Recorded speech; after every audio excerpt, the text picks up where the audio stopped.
Hey guys, what's up? It's Trent here doing another review, and today I want to discuss a game called Remember Me, developed by Dontnod Entertainment. Honestly, I really didn't know what to think about this game at first. I brought it on a whim. A lot of people have told me a lot of interesting things about Remember Me, and I was so confused by the game that I really had to go back and replay the whole game again to get a better understanding of it. And right now I'm currently working on another review for Beyond Two Souls, which should be coming up next week, I hope. I just finished it last night, and I've got a lot of stuff to share with you guys about that game. I'm really looking forward to that review. But anyway, let's begin with the story of Remember Me first and foremost.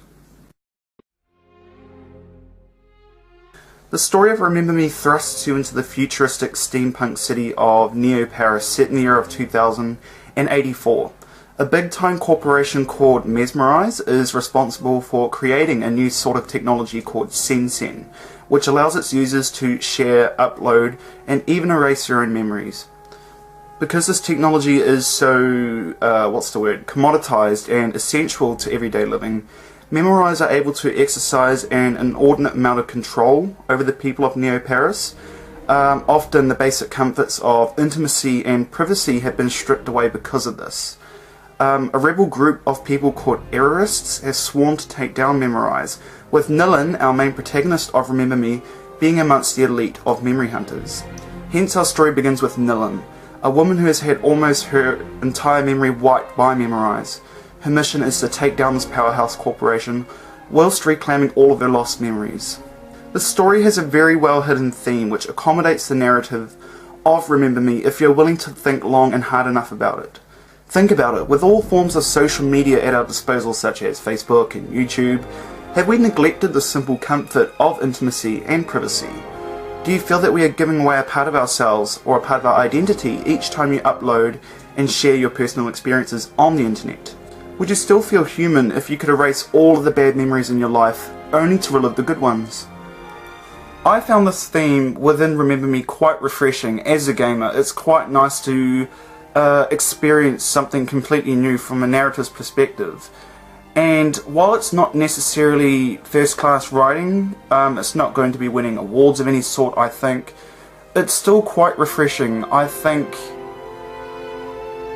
they were quite ambitious, and the execution of the story could have been a little bit better, as it felt a little bit dull and lifeless in parts, and I was only really hooked on the story when it came to hearing Nilin's little in-dialogues during the beginning of each episode. To the game's credit though, I think the game ended really well. It was quite a satisfying ending throughout this rather short journey, and I really want to commend Dontnod Entertainment for trying to do something a little bit different, trying to think out of the box and trying to differentiate itself from other story-driven games out there. So whether or not you'll actually remember the story of Remember Me in time to come is an entirely different matter altogether, but for now I will say that it was an enjoyable story and something different. The characters within Remember Me are patchy, and there's a lot of holes here that I couldn't fill when it came to the characters. For example, when you came to meet Tommy and Olga, who are fellow heirists, you're introduced to them but for all of 5 minutes, and then they're completely forgotten, or they don't introduce them or reintroduce them further on into the game. I found this quite jarring. More of that further into the section of characters, but the heart and soul of this game is without doubt our main character Nilin. Nilin is unlike any other stereotypical heroine I have come across in a game. Starting off on her appearance, which might make me sound quite shallow, she's really beautiful and interesting and exotic to look at. And when I say that, I mean that in a completely non-sexist way, of course. She has a really striking looking face with really interesting bone structures, offset with these piercing blue eyes. I found this interesting biracial mix incredibly refreshing. It's nice to play a heroine who doesn't always rely on her sexuality with oversized and exposed breasts and skimpy revealing costumes. Nilin is sexy but doesn't need to flaunt it. She's intelligent but doesn't come across condescending. She's tough, but she also has a very vulnerable side. Nilin has easily breezed onto my list of strong video game heroines, which I secretly have, joining the ranks of characters such as Jill Valentine, Elena Fisher from Uncharted and Bayonetta. The supporting cast of Remember Me, however, was a little bit too bland for me. For example, like I said earlier, when you first meet Olga and Tommy, a brief reunion scene unfolds, a little dialogue is given, and then you don't get to see them for the rest of the game, save for a few scripted conversations here and there. I found this incredibly jarring, and I would have liked to have known more about the rest of the cast and how they came to build their relationship with Nilin. But in short, Nilin really is the core focus within the game of Remember Me, and it doesn't surprise me that supporting characters are somewhat generic and two-dimensional due to how detailed and well thought out Nilin actually was.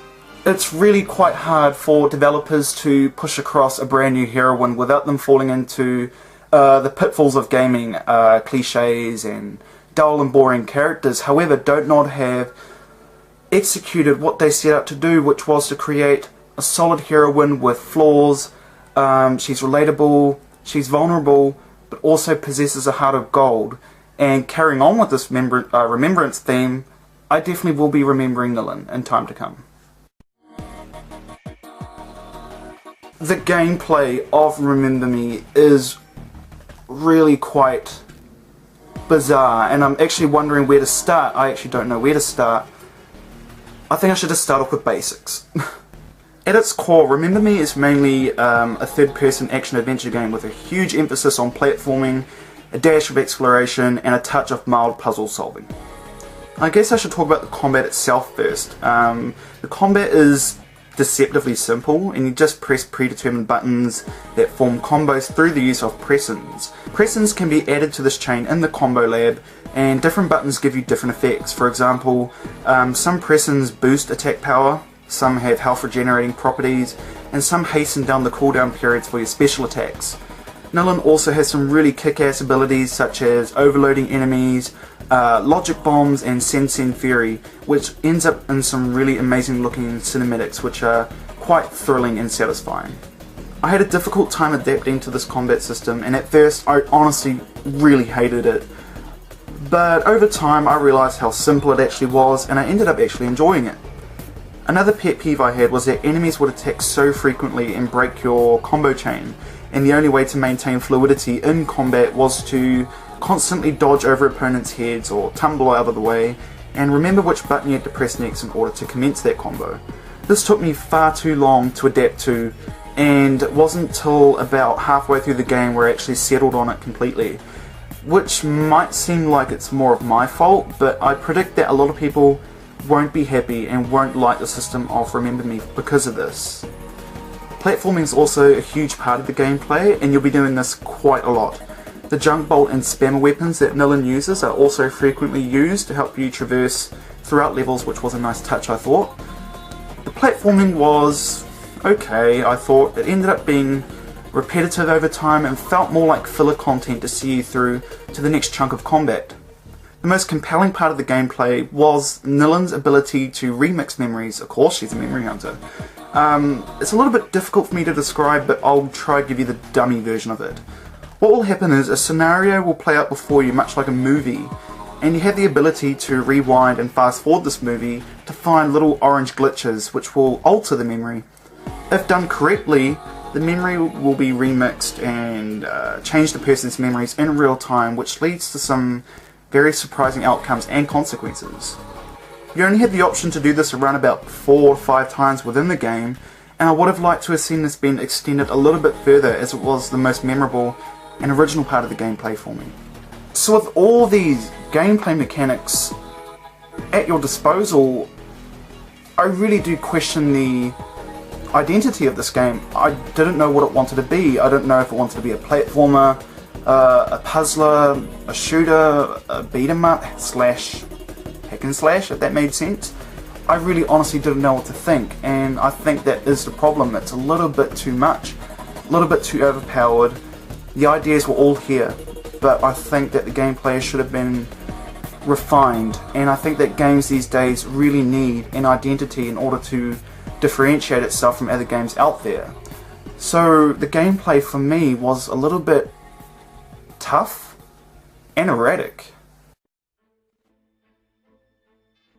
The visuals of Remember Me are really quite beautiful, I thought, and I can really see that a lot of care and time and attention were placed in the artistic direction of this game, and it really summarises why I love steampunk genres or steampunk worlds in a nutshell.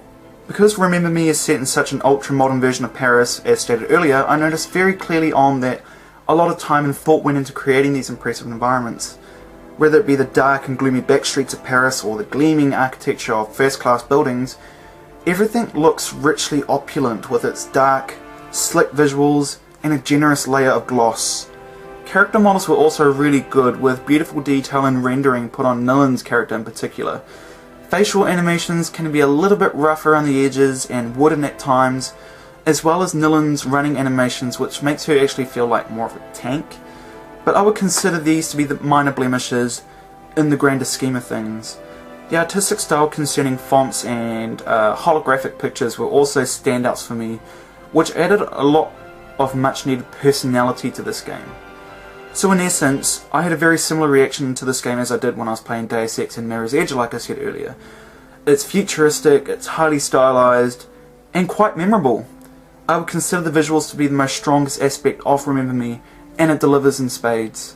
In summary, when it comes to the visuals of Remember Me, it doesn't really have to be super photorealistic, if you know where I'm coming from, because Dontnod were trying to do something different. They were trying to put a new twist on Paris, which we all know is a pretty iconic city with the Eiffel Tower and so on and so forth. It creates a very different spin, and there's a lot of interesting architecture within the game, which is quite fascinating and enthralling for me. And I think if you're looking for something different within the steampunk genre, of course, I think you'll like the visual styles and art direction within Remember Me. The soundtrack for Remember Me, I think, is a pretty perfect example of why I introduce soundtracks within my reviewing practice. Quite simply, it's the best soundtrack I've heard in years. The composer for the soundtrack is Olivier Derivier. I hope I'm saying his name correctly.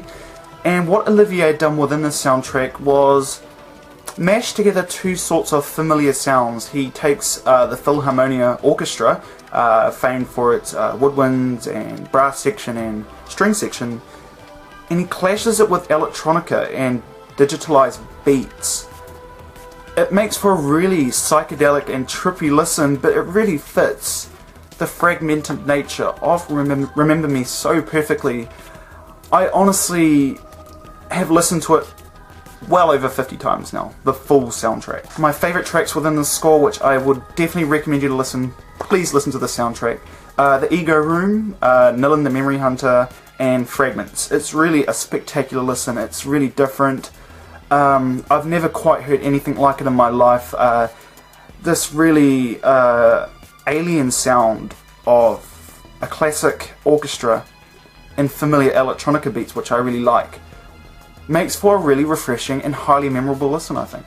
In summary of Remember Me, if I'm trying to make a recommendation for other players to pick up this game and give it a try, which is quite difficult for me to do, I think, I will say that Remember Me is not going to be for everyone, because it aims at a very niche audience, and it's not going to be to everyone's tastes. And I think that Remember Me has really simple problems, and the biggest problem for me was that the game didn't quite know what it wanted to be at times. It's having a bit of an identity crisis, which is a real shame, because this game has some really fascinating and inspiring gameplay moments, but because there was so much going on, all culminated together in one game, felt a little chaotic, and I honestly didn't know what to think about it at first, hence why it's taken so long for me to do this review. So I would at least ask people to try this game, at least, because I know this game's not for everyone, I won't deny that, but there's no harm in trying. This game has a lot of really good and original moments, offset by some really obvious flaws, but that doesn't stop it from being enjoyable, that doesn't stop it from being a refreshing experience. Like I said before, it's a very refreshing experience. It's quite new, it's bold, it's daring, and it aims to be different, and there are so few games out there which try to do this. And finally, carrying on with the remembrance theme that I have going on, I will be remembering this game for the time being, but time will tell. Time will tell.